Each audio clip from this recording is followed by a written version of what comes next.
The summer heat was unbearable that day at Fort Carson Military Base in Colorado. I remember it clearly because it was one of those days that changes everything you think you know about people. The kind of day that makes you realize how wrong first impressions can be and how dangerous it is to underestimate someone based on what you see on the surface.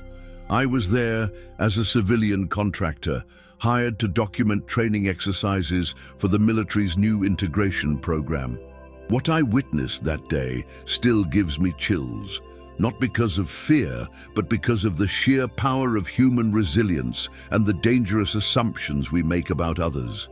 The morning started like any other training day. Soldiers were gathering around the motor pool, preparing for what they called battlefield maintenance exercises. These weren't your average mechanics. These were combat engineers, men who had seen action in places most people only hear about on the news. Tough, experienced soldiers who prided themselves on being able to fix anything, anywhere, under any conditions. The air was thick with testosterone and competition. You could feel it in the way they walked, talked, and sized each other up. Each one trying to prove they were tougher, smarter, more capable than the next. It was a familiar dance I'd seen many times before in military settings. But this day was different.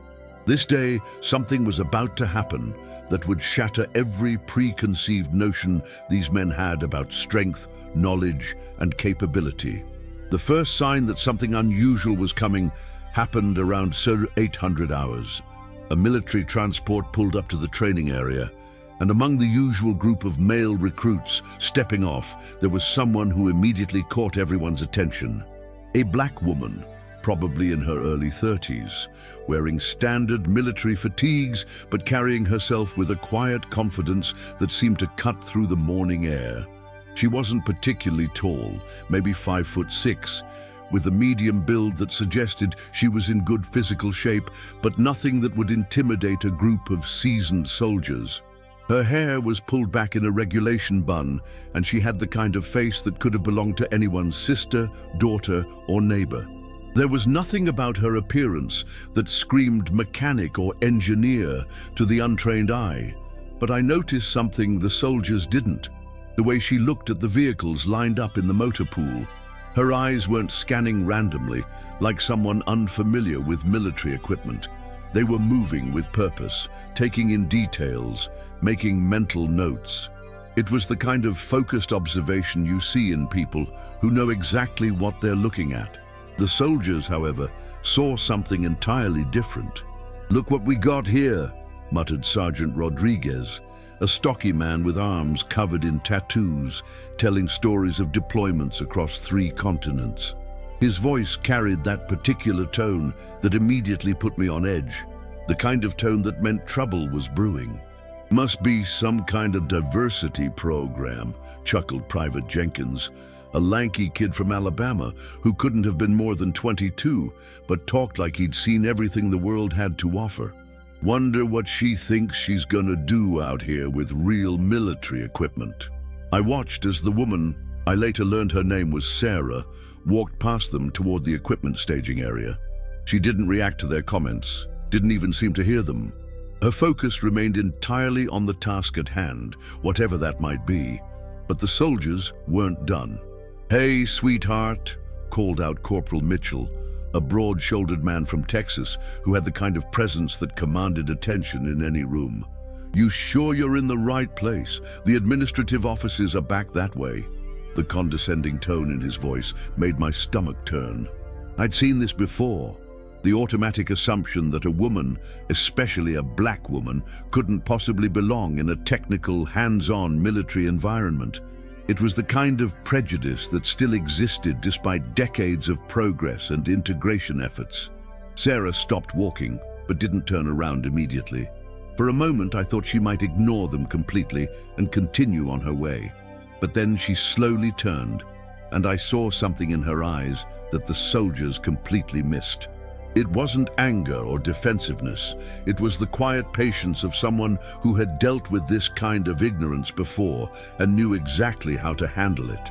"I'm exactly where I need to be," she said simply, her voice calm and steady. There was no challenge in her tone, no aggression.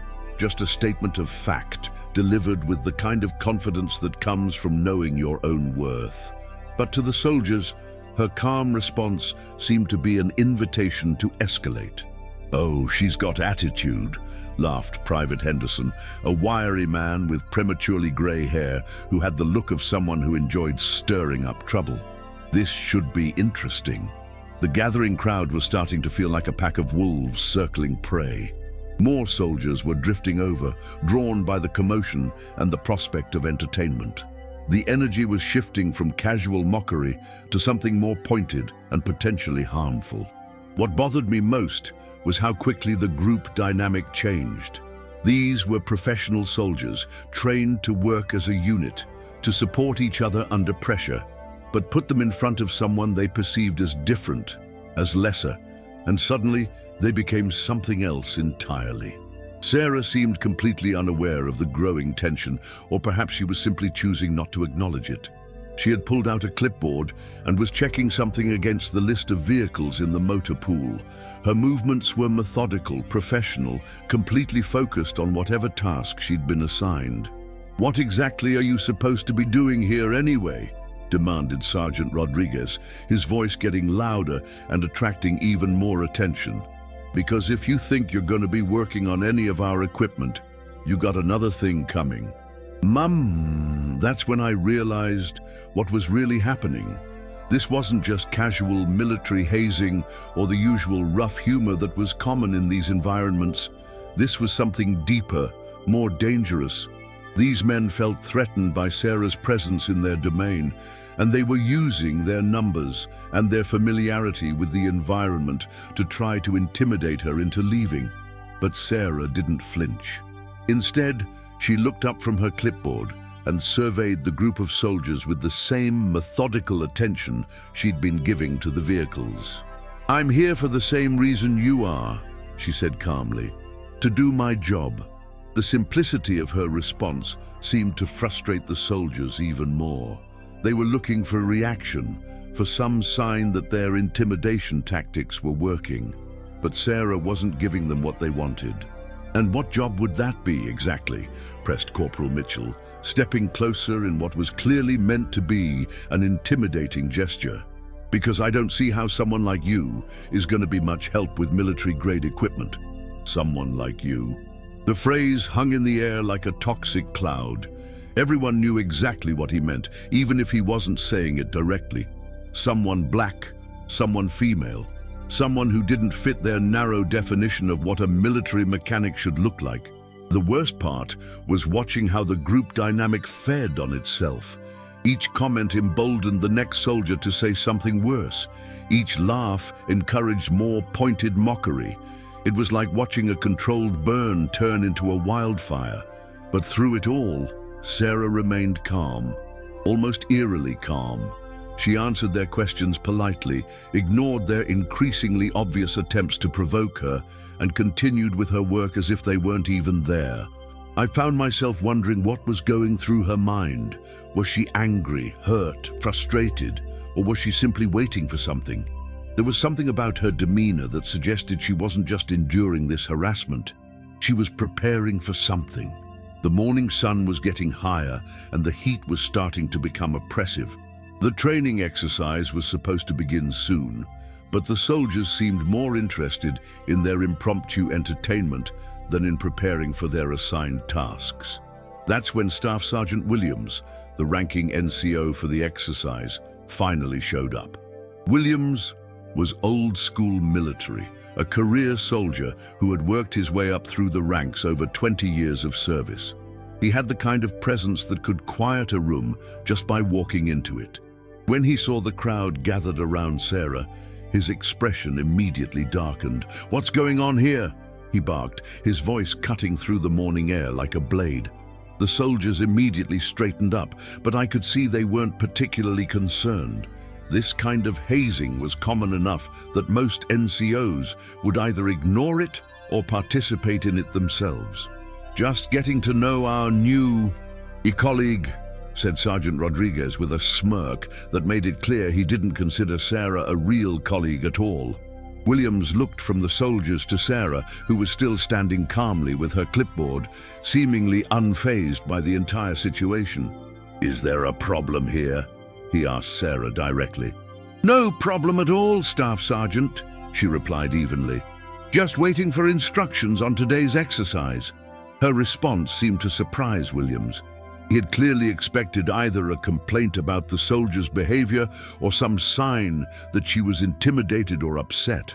Instead, she was treating the situation like a minor inconvenience that wasn't worth addressing.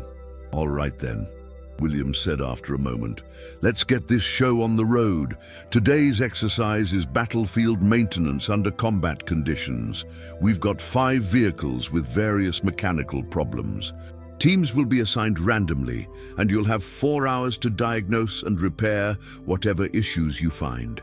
As he began explaining the rules and objectives, I noticed Sarah listening with the kind of focused attention that suggested she understood exactly what was being asked of her.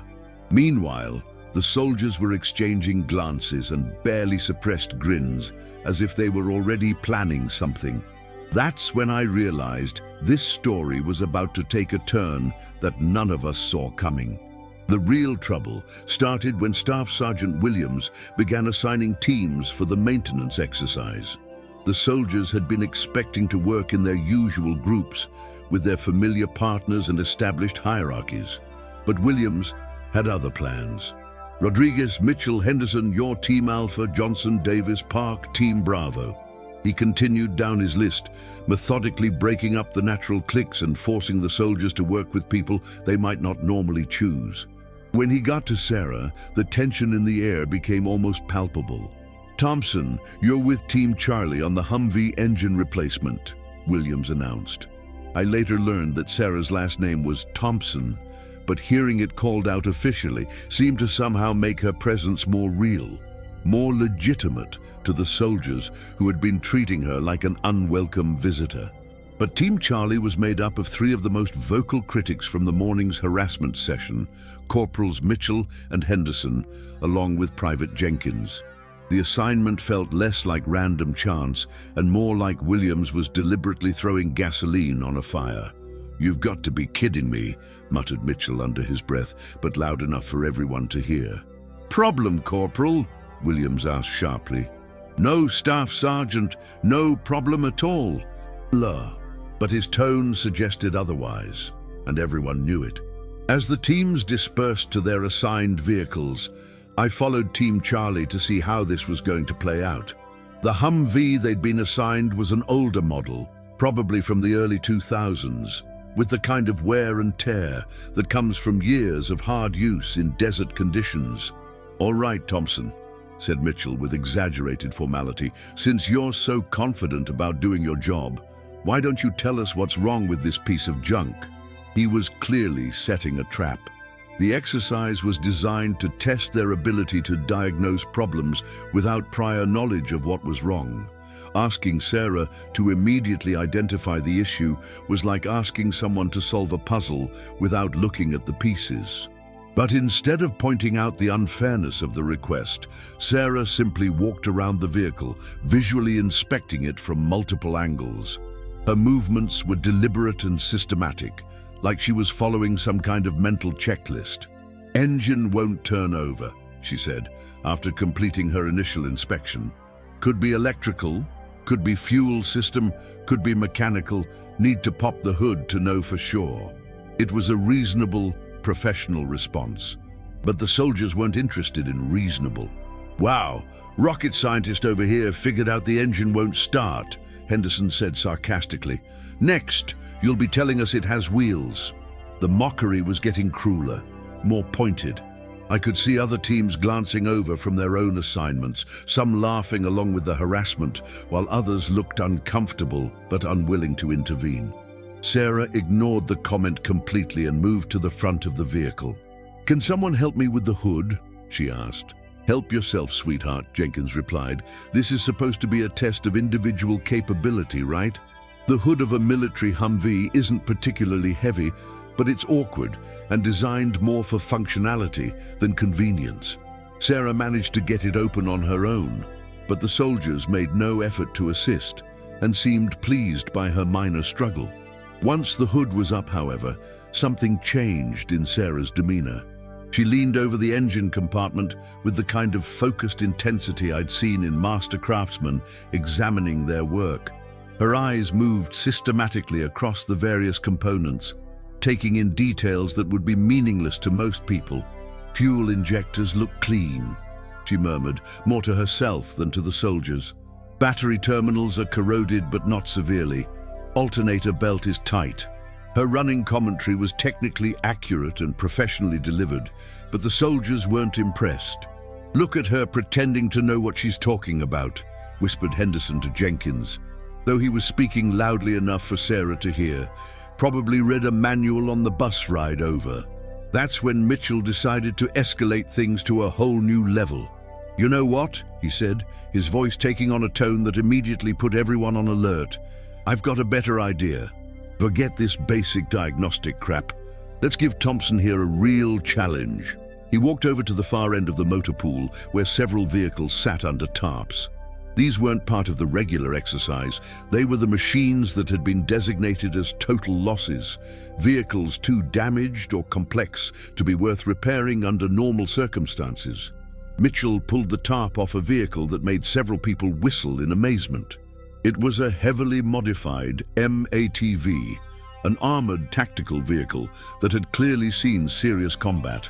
The engine compartment looked like it had been hit by an explosion, with components twisted and damaged in ways that would challenge even experienced mechanics. "How about this one, Thompson?" Mitchell called out, his voice now carrying the attention of soldiers from all the other teams. "Word is this baby has been sitting here for 6 months because nobody can figure out what's wrong with it.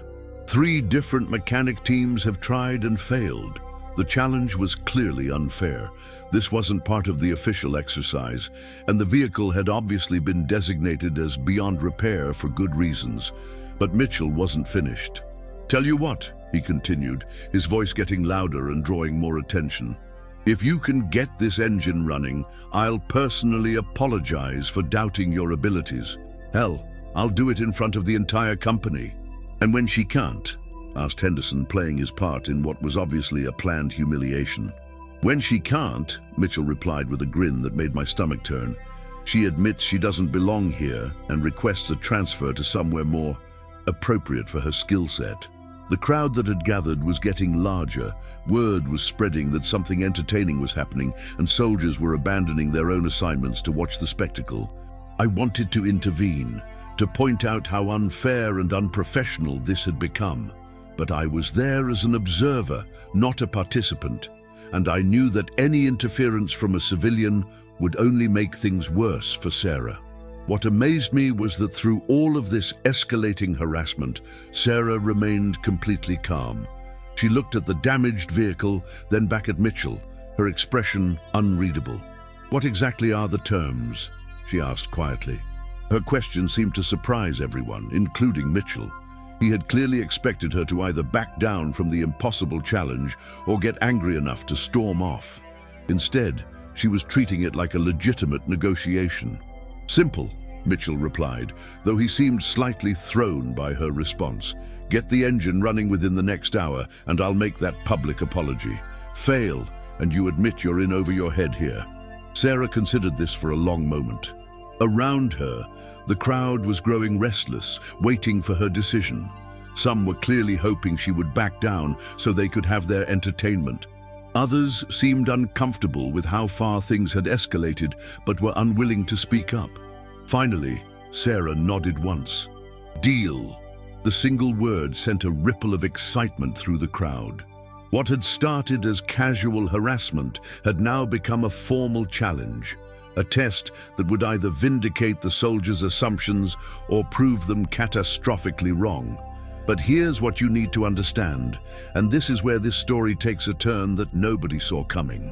Stay with me until the end, because what Sarah was about to reveal would change everything these soldiers thought they knew about judgment, capability, and the danger of making assumptions based on appearances.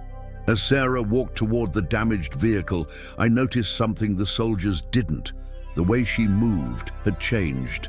The casual professional demeanor was still there, but underneath it was something else. Something that looked almost like anticipation, like she had been waiting for exactly this moment.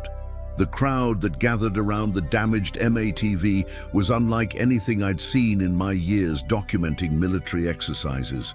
Word had spread beyond just Team Charlie, beyond even the immediate training group. Soldiers were abandoning their assignments, mechanics were coming out of nearby buildings, and even some officers had drifted over to see what was causing the commotion. Sarah stood before the heavily damaged vehicle, taking in the scope of what she was facing. The MATV looked like it had been through hell, which, given its history in combat zones, it probably had.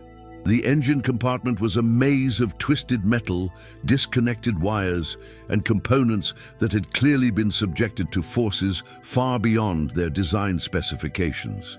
"Jesus," whispered one of the observing soldiers. "I wouldn't even know where to start with that mess."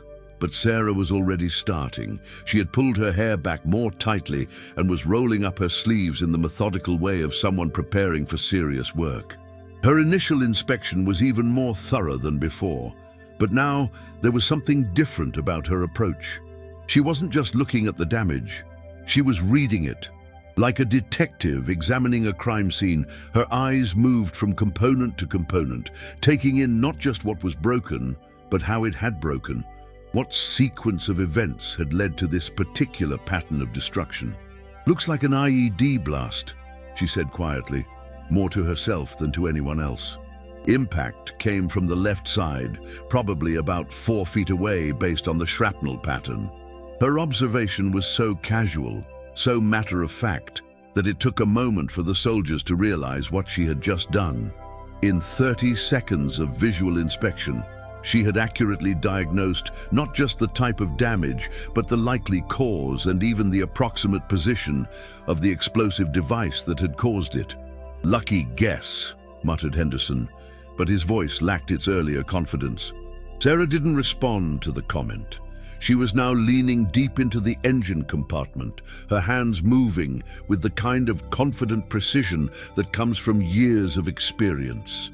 She traced wiring harnesses, tested connections, and examined components with a familiarity that was becoming impossible to ignore. "Primary electrical harness is intact," she announced, her voice taking on the professional tone of someone conducting a formal diagnosis. "Secondary power distribution is damaged but repairable. Main fuel lines are severed, but the pump itself looks functional." With each observation, the crowd grew quieter. The soldiers who had been expecting to watch her fail were instead witnessing a level of technical expertise that many of them couldn't match. But Mitchell wasn't ready to give up his narrative. "Anyone can identify obvious damage," he said loudly enough for the crowd to hear. "The question is whether you can actually fix it." Sarah finally looked up from the engine compartment, and for the first time since the challenge began, she made direct eye contact with Mitchell. "That depends," she said calmly. "Do I have access to a parts inventory, or am I expected to work with what's available on site?" The question caught Mitchell off guard. He had been expecting her to either admit defeat or start making excuses. Instead, she was asking practical, professional questions about resource availability. "You've got whatever's in the motor pool," he replied after a moment. "Same as any of us would have in a real battlefield situation." Sarah nodded and walked away from the damaged vehicle. For a moment, some in the crowd thought she was giving up, but instead of leaving, she was conducting a systematic survey of every other vehicle in the motor pool, making notes on a piece of paper she had pulled from her pocket. "What's she doing now?" asked Private Jenkins, confusion clear in his voice. "Building a parts list," replied Staff Sergeant Williams, who had been watching the entire exchange with growing interest. "She's identifying what components she needs and figuring out which vehicles she can cannibalize them from." The professional competence of her approach was becoming undeniable. This wasn't someone guessing or hoping for the best. This was someone with a systematic methodology for approaching complex mechanical problems. Sarah spent the next 20 minutes moving from vehicle to vehicle, sometimes crawling underneath them, sometimes pulling panels to examine internal components.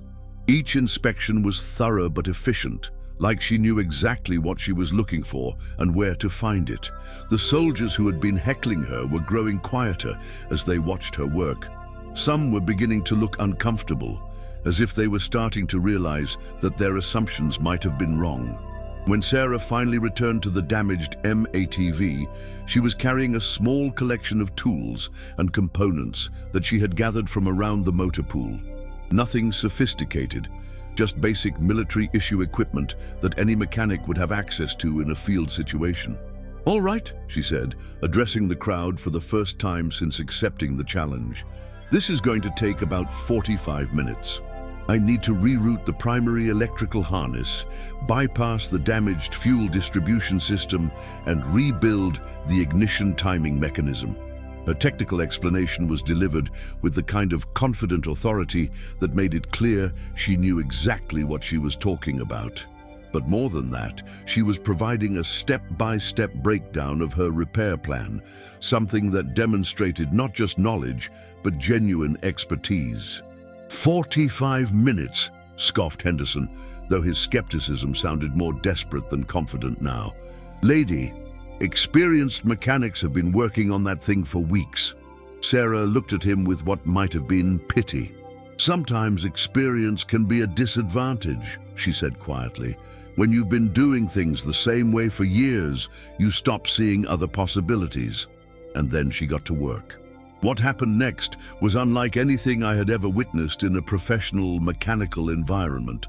Sarah's approach to the repair was simultaneously methodical and intuitive, like watching a master craftsman who had transcended technique and was working from pure understanding. She started with the electrical system, her hands moving through the tangle of wires with a precision that suggested she could identify each circuit by touch. Rather than trying to repair the damaged harnesses in place, she was creating entirely new pathways, using the available components in ways that were both innovative and functionally superior to the original design. "She's not just fixing it," whispered one of the observing mechanics to his colleague. "She's improving it."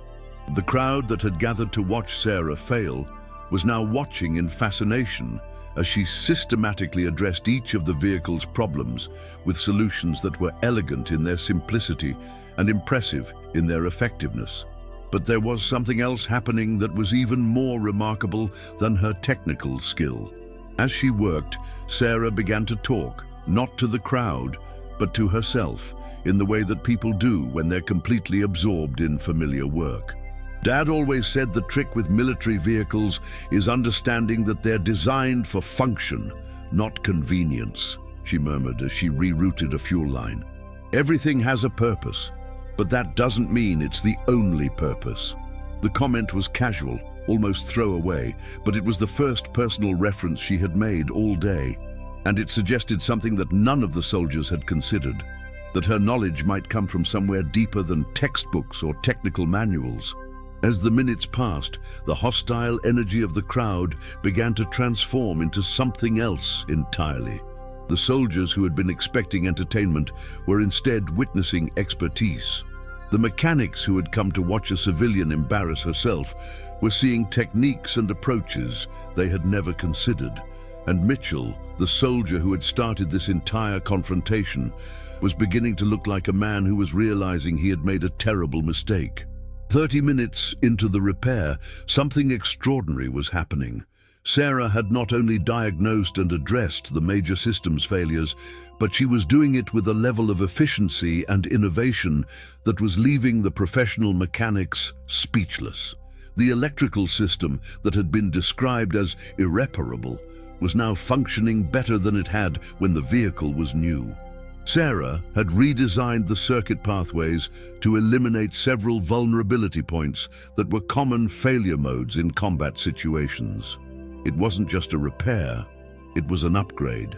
"How did she know to do that?" whispered Sergeant Rodriguez to Staff Sergeant Williams, pointing to a particularly elegant solution Sarah had implemented for the fuel injection system. "I have no idea," Williams replied, his voice carrying a mixture of admiration and bewilderment. "I've been working on military vehicles for 15 years, and I've never seen anyone approach a problem like that." Sarah seemed completely unaware of the growing amazement around her. She was deep in what psychologists call flow state, that zone of complete absorption where expertise and intuition merge into something that looks almost supernatural. Her hands moved across the engine components with the kind of muscle memory that only comes from years of practice. But it wasn't just practiced, it was inspired. She was seeing solutions that were invisible to everyone else, connections and possibilities that existed outside conventional repair methodologies. "The timing chain tensioner is the real problem," she said to herself as she worked deeper into the engine. "Everyone focuses on the obvious damage, but the secondary failures are what really disable the system." She was right. What she had identified as the core issue was something that the previous repair teams had missed entirely. They had been treating symptoms while the actual cause remained unaddressed. But as impressive as her technical skills were, what struck me most was her demeanor. Despite being surrounded by soldiers who had spent the morning trying to humiliate her, despite being forced into an unfair challenge designed to make her fail, Sarah showed no anger, no resentment, no desire for revenge. Instead, she seemed almost sad, like she was disappointed in them rather than angry with them. "You know," she said quietly as she worked, her voice just loud enough for the nearby soldiers to hear, "my father used to tell me that the measure of a person isn't what they know, but how they treat people who they think know less than they do." The comment hung in the air like a gentle rebuke. It wasn't accusatory or harsh, just a simple observation that somehow made the morning's harassment seem even more petty and cruel. Mitchell, who had been growing quieter as Sarah's competence became undeniable, finally spoke up.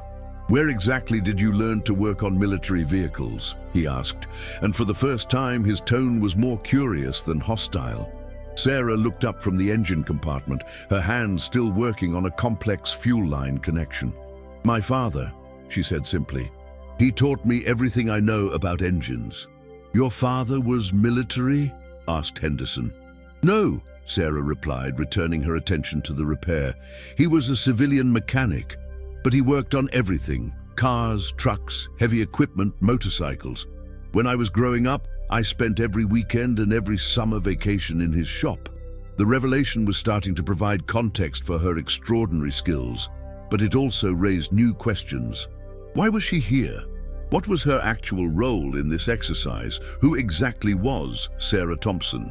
"How old were you when you started learning?" asked Private Jenkins, his voice carrying genuine curiosity rather than the mockery that had characterized his earlier comments. "5, Sarah replied without looking up. "Started by handing him tools and learning their names. By 8, I could identify most engine components by sight. By 12, I could diagnose most common problems just by listening to how an engine sounded." The picture she was painting was of a childhood spent immersed in mechanical knowledge, guided by a father who had clearly been both an expert and an excellent teacher. But there was something else in her voice when she talked about him, a warmth that suggested their relationship had been about more than just technical education. "He sounds like he was a good teacher," observed Staff Sergeant Williams. "The best," Sarah replied, and for the first time all day, there was real emotion in her voice. He believed that understanding how things work was the key to understanding how the world works. "Everything is connected," he used to say. "Fix one thing properly, and you improve everything around it." As if to demonstrate her father's philosophy, Sarah made a final adjustment to the engine and stepped back from the vehicle. "Try it now," she said to Mitchell. Mitchell looked uncertain, as if he was afraid of what might happen next. If the engine started, it would mean admitting that he had been completely wrong about Sarah's capabilities. If it didn't start, it would mean the humiliation had been pointless and cruel. He climbed into the driver's seat and turned the key. The engine turned over immediately, running with a smoothness that surprised everyone who had seen its previous condition. But more than just running, it was running better than most of the functional vehicles in the motor pool. The crowd that had gathered to watch Sarah fail erupted in amazement. Some soldiers were cheering, others were shaking their heads in disbelief, and a few were approaching the vehicle to examine Sarah's work more closely. But Sarah herself seemed almost disappointed by the reaction. "It's not magic," she said quietly. "It's just understanding how things work and having the patience to do them right." Mitchell climbed out of the driver's seat, his face flushed with what looked like embarrassment. The challenge he had designed to humiliate Sarah had instead showcased abilities that far exceeded his own. "I owe you an apology," he said, his voice barely audible over the continuing amazement of the crowd. Sarah looked at him with that same expression of gentle sadness I had noticed earlier. "You don't owe me anything," she said, "but maybe next time consider getting to know someone before deciding what they're capable of." It was a masterclass in grace under pressure. After hours of harassment and deliberate humiliation, Sarah was offering understanding rather than anger, education rather than revenge. But I could see that there was more to this story. Sarah's skills were extraordinary, but they were also specific. She didn't just know about engines in general, she knew about military vehicles in particular. Her diagnoses were too accurate, her solutions too specialized for someone whose experience was limited to civilian applications. Who exactly was Sarah Thompson? And what was she really doing at this military exercise? The celebration around Sarah's successful repair was still continuing when Staff Sergeant Williams made an announcement that changed everything. "All right, everyone back to your assigned exercises," he called out. "Show's over." But as the crowd began to disperse, Williams approached Sarah directly. "Thompson, I need to speak with you privately," he said, his tone suggesting this was more than casual curiosity. They walked a short distance away from the crowd, but I was close enough to overhear their conversation. What I heard next started to fill in the missing pieces of Sarah's story. "Your performance today was impressive," Williams began carefully. "But I have to ask, what exactly is your background? Because what I just witnessed goes way beyond civilian automotive experience." Sarah was quiet for a long moment, looking back toward the group of soldiers who were still examining her work on the MATV. "My father was James Thompson," she said finally. Williams's reaction was immediate and dramatic. His eyes widened, and he took a step back as if he had just received an electric shock.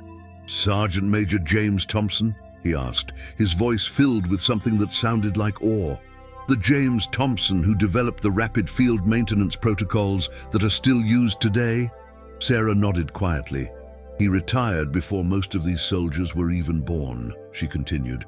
"But yes, that James Thompson. He spent 30 years perfecting military vehicle maintenance techniques, and he spent my entire childhood teaching me everything he knew." The revelation hit me like a physical blow. James Thompson was a legend in military maintenance circles. His innovations in battlefield repair techniques had saved countless lives and millions of dollars in equipment over the years. He was the kind of soldier whose contributions became part of institutional knowledge, passed down through generations of mechanics and engineers. And Sarah was his daughter. Suddenly, everything made sense. Her expertise wasn't just exceptional, it was generational.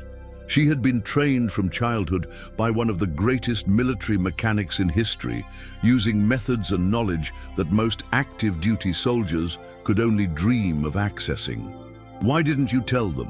Williams asked, gesturing toward the soldiers who had spent the morning harassing her. Sarah's expression grew thoughtful.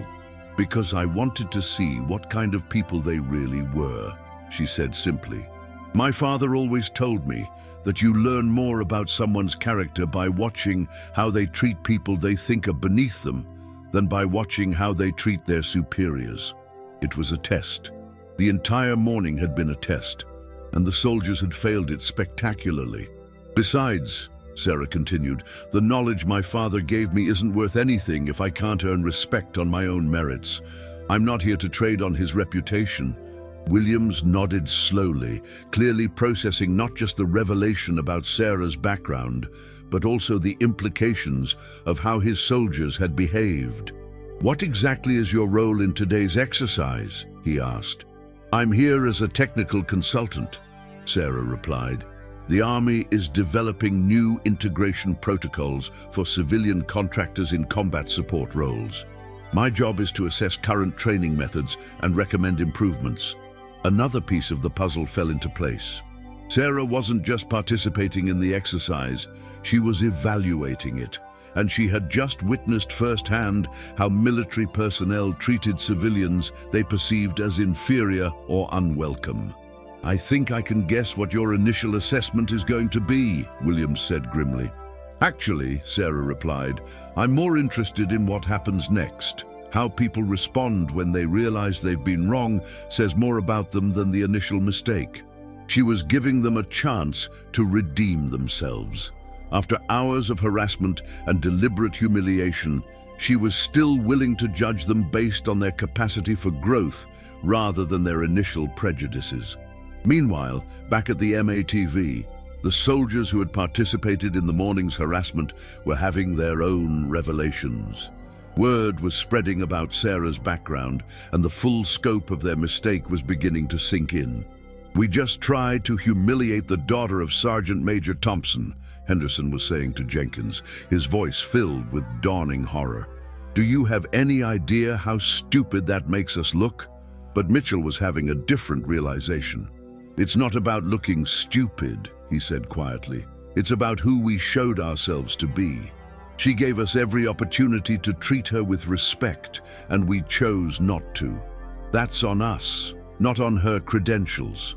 It was a moment of genuine moral reflection, the kind of growth that only comes from being forced to confront your own worst impulses. As Sarah and Williams walked back toward the group, I could see the soldiers straightening up, preparing for what they clearly expected to be a severe reprimand. They had harassed the daughter of a military legend, challenged her to an impossible task, and been proven wrong in the most spectacular way possible. But Sarah surprised them one final time. "I want to thank you all for today's exercise," she said, addressing the entire group. "You've given me exactly the kind of real-world data I came here to collect." Her tone was professional, even friendly. There was no trace of anger or desire for revenge, just the calm competence of someone who had accomplished exactly what she had set out to do. "More importantly," she continued, "you've reminded me why my father loved working with military personnel. Even when you make mistakes, you have the courage to face them and learn from them." She was giving them a way out, an opportunity to transform their failure into growth. It was an act of grace that left some of the soldiers looking stunned and others looking ashamed. But there was one more revelation coming that would complete the picture and explain why Sarah had handled everything with such patience and understanding. "Before I submit my report," Sarah said, "I want you all to know something my father taught me when I was young. He said that the real test of a mechanic isn't whether they can fix what's broken, it's whether they can help the people around them become better at fixing things themselves." She paused, looking around the group with the same gentle expression she had maintained all day. "Today, you all learned something important about assumptions and respect. That makes this exercise a success, regardless of whatever mechanical problems we solved along the way." And then she delivered the final lesson that brought everything full circle. "My father spent 30 years teaching soldiers to be better mechanics. But more importantly, he taught them to be better people. He believed that fixing machines was just practice for fixing the things that really matter: relationships, communities, the way we treat each other." The soldiers stood in silence, absorbing not just the technical lessons of the day, but the deeper human lessons that Sarah had been teaching them from the moment she arrived. That's when I realized what I had really witnessed. It wasn't just a story about mechanical expertise or military training. It was a story about the power of grace under pressure, about the courage to maintain your dignity when others are trying to take it away, and about the generosity of spirit required to help people learn from their mistakes, rather than simply punishing them for making them. Sarah Thompson had come to that military base to evaluate training protocols, but she had ended up teaching something far more valuable than mechanical skills. She had taught a group of soldiers what it means to earn respect, to give respect, and to recognize that the most important repairs we make are often the ones we make to our own character. As the exercise officially concluded and the soldiers began cleaning up their equipment, I watched Sarah pack her tools with the same methodical care she had shown throughout the day. There was no victory celebration, no gloating over her triumph. Just the quiet satisfaction of someone who had done her job well and helped others learn something valuable in the process. But the story didn't end there. Over the next hour, something remarkable happened. One by one, the soldiers who had participated in the morning's harassment approached Sarah to apologize, not because they had been ordered to, but because they genuinely understood what they had done wrong and wanted to make it right. Mitchell was the first. "Ma'am," he said, his voice formal and respectful, "I owe you a sincere apology. My behavior today was unprofessional and unacceptable. You showed more class and dignity than I deserved, and I want you to know that I learned something important about myself that I needed to learn." Sarah listened to his apology with the same patient attention she had given to everything else that day. "Apology accepted," she said simply. "But more importantly, I hope you'll remember this feeling the next time you meet someone new. Everyone deserves the chance to show what they're capable of." Henderson and Jenkins followed with similar apologies, each of them clearly struggling with the realization of how badly they had misjudged both Sarah and the situation. But the most powerful moment came when Rodriguez, the sergeant who had started the morning's harassment, approached Sarah with tears in his eyes. "My daughter is about your age," he said quietly. "Today, I realized that I wouldn't want anyone treating her the way I treated you. I'm ashamed of myself, and I promise you that I'm going to be a better person because of what happened here today." Sarah's response to his apology revealed the final piece of her character. "Your daughter is lucky to have a father who's willing to grow and change," she said gently. "That's the kind of example that really matters." As I watched these interactions, I understood that Sarah had accomplished something extraordinary. She had taken a situation designed to humiliate and diminish her and transformed it into an opportunity for genuine human growth and understanding. The technical repairs she had made to the MATV were impressive, but the repairs she had helped make to the hearts and minds of the soldiers around her were far more important and far more lasting. When Staff Sergeant Williams finally approached her for her final assessment, Sarah's response captured everything that had happened that day. "The personnel are technically competent and capable of learning," she said. "But more importantly, they have the moral courage to acknowledge their mistakes and the character to grow from them. With the right guidance and continued emphasis on respect and inclusion, this unit has the potential to be exceptional." It was a generous assessment for a group that had spent hours trying to humiliate her, but it was also an accurate one. Sarah had seen past their worst behavior to recognize their potential for growth and improvement. As Sarah prepared to leave the base, she was surrounded by soldiers who had learned something profound about judgment, respect, and the danger of assumptions.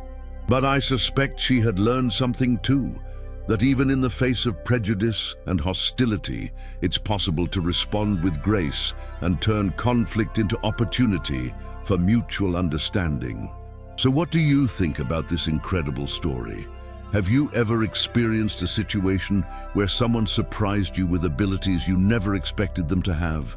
Or maybe you've been in Sarah's position, underestimated by others who made assumptions based on your appearance or background. I'd love to hear about your experiences in the comments below.